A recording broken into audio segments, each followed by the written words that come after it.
Hi everyone, my name is Gerline.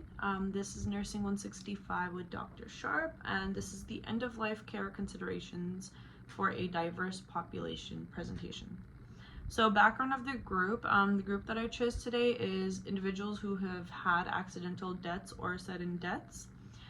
This group of people are considered to have illness trajectories, meaning that they go from highly functioning and showcasing no signs of death to then death abruptly occurring.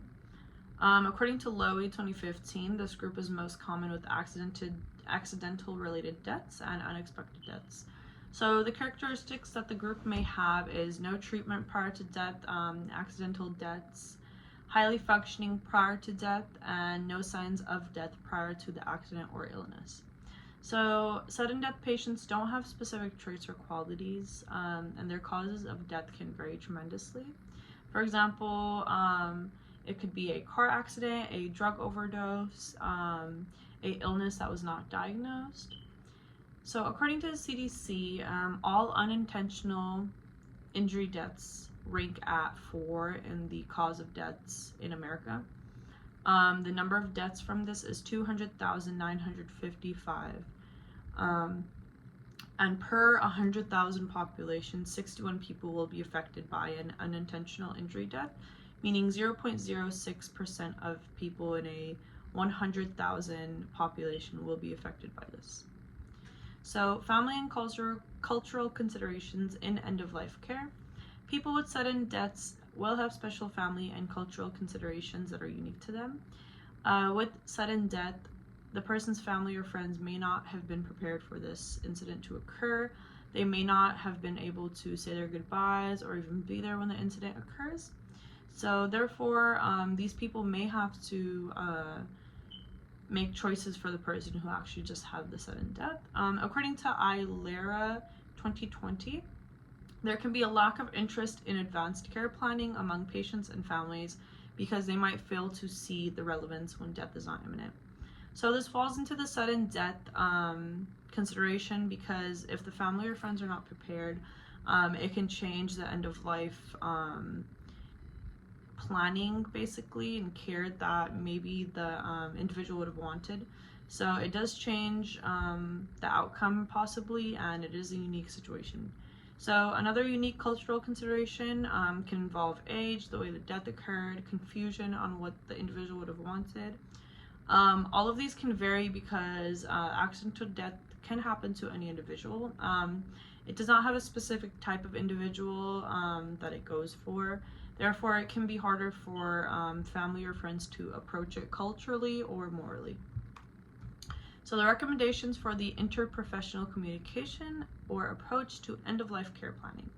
So the interprofessional team members for sudden death can include nurses, physicians, paramedics, and all of these members can also be part of an emergency diagnosis care team. The role of the team is to provide the utmost care while the individual is still alive, alleviate any pain, try to recover the patient, respect patients' wishes, and communicate with the individual's family or friends about the situation at hand. So according to Lowy, depending on the manner of the death, the team may or may not have even provided any type of care. So the nurse's role is to provide as much comfort and reassurance. Physicians will be the ones operating if needed to keep them alive, and the paramedics will be the first responders. So the team also needs to consider the manner of death, what the family or friends want to do for the individual. The team may or may not have had the chance to actually communicate with the patient. So the people who have to make the choices will be the family and friends.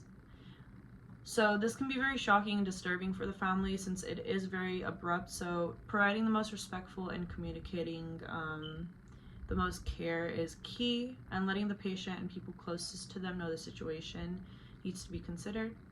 Sudden death can cause much confusion and stress for everyone involved. So recommendations for accidental death is considering what the individual would have wanted and making sure every wish is considered while dealing with the patient and their post-mortem care. So the specialized nursing care, therapy, or treatment required for this specific group. So the specific nursing care therapy The nurses involved with the patient who's had accidental death must not only consider the patient but also the individuals connected to the patient. And that also goes for the physician who has to tell the family or friends about the situation. So the nurse must comfort the patient and keep their pain as low as possible. And then therapy may be considered for the family or friends due to the grieving associated with losing a loved one. So treatment or medication, the main type of treatment for sudden death is either trying to keep the individual alive or keep their pain as low as possible, leading up to their death. The medication used for alleviating pain is probably the only type of medication that may be used, such as morphine, ibuprofen, etc. And keeping the patient's suffering and uncomfort as low as possible is one of the main things we want to keep in mind. And lastly, the special considerations for after death and bereavement. So special considerations for the person's body after death.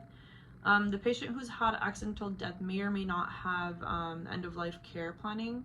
So it's important to speak to the family or friends and consider what the patient would have wanted if possible. And then once that's discussed, the patient's body will appropriately be taken to postmortem care and receive final arrangements that the patients or family would have wanted. And then family needs during bereavement.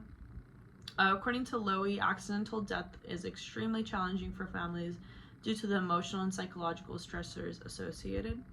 The family may need therapy and they may go through the theories of grieving.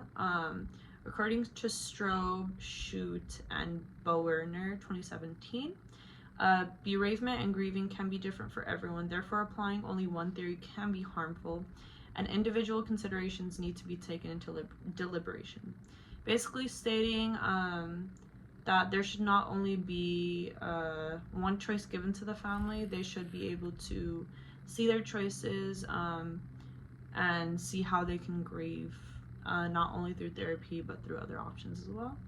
And on that point, thank you guys. Have a great day.